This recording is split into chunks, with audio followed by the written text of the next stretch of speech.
சென்னை வடபழனியில் நகை வியாபாரியை கட்டி போட்டு 20 கோடி ரூபாய் மதிப்புள்ள வைரம் திருடப்பட்டிருக்கிறது. இந்த கொள்ளை சம்பவத்தில் ஈடுபட்ட 4 பேர் கொண்ட கும்பலை பிடிக்க 2 தனிப்படைகள் அமைக்கப்பட்டிருக்கிறது. கூடுதல் விவரங்களை செய்தியாளர் சசிதரன் வழங்க கேட்கலாம். சசி, வணக்கம். இந்த கொள்ளை சம்பவம் குறித்து விவரங்க சசி.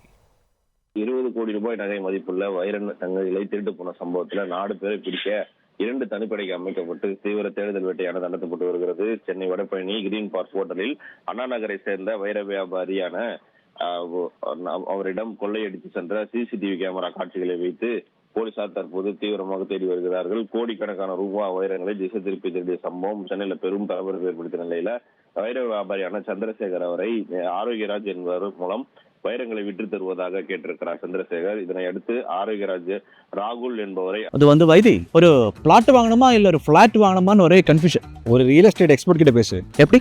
பாஸ்வாலா பி தி பாஸ் அழைத்து வந்து அவர்களிடம் வீட்டிற்கே சென்று அந்த வைர நகைகளை பார்த்துள்ளனர். அதற்கு நகையின் விவரங்கள் எல்லாம் பணத்தின் மதிப்பும் பேசிவிட்டு வடபழனியில் இருக்கக்கூடிய கிரீன் பார்க் ஹோட்டலில் வைத்து நகைகளை வாங்குவதற்காக நேற்று இரவு வர சொல்லியிருக்கிறார்கள். அப்போது வந்தபோது அந்த அறையினுள் மறைந்திருந்த 4 பேர் கொண்ட மர்ம கும்பல் அவரை கட்டி போட்டு அடித்து வைர நகைகளை எடுத்துக்கொண்டு தப்பி சென்றிருக்கிறார்கள். ஹோட்டலில் இருந்த சிசிடிவி கேமரா காட்சிகளை கைப்பற்றி போலீசார் ஹோட்டல் ஊழியர்கள் அளித்த தகவலின் பேரில் வழக்கு பதிவு செய்து தற்போது தீவிர விசாரணையானது மேற்கொண்டு வருகிறார்கள்.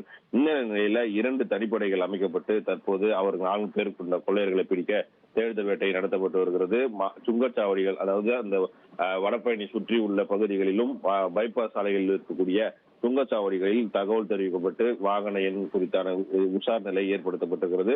வைரத்தை தேடி சென்ற கார் எந்த திசையில் செல்கிறது என்பது குறித்தான சிசிடிவி கேமரா காட்சிகளையும் தொடர்ந்து தனிப்படை போலீசாரும் தீவிர தேடுதல் வேட்டையில் ஈடுபட்டு வருகிறார்கள். விவரங்களுக்கு நன்றி சசிதரன்.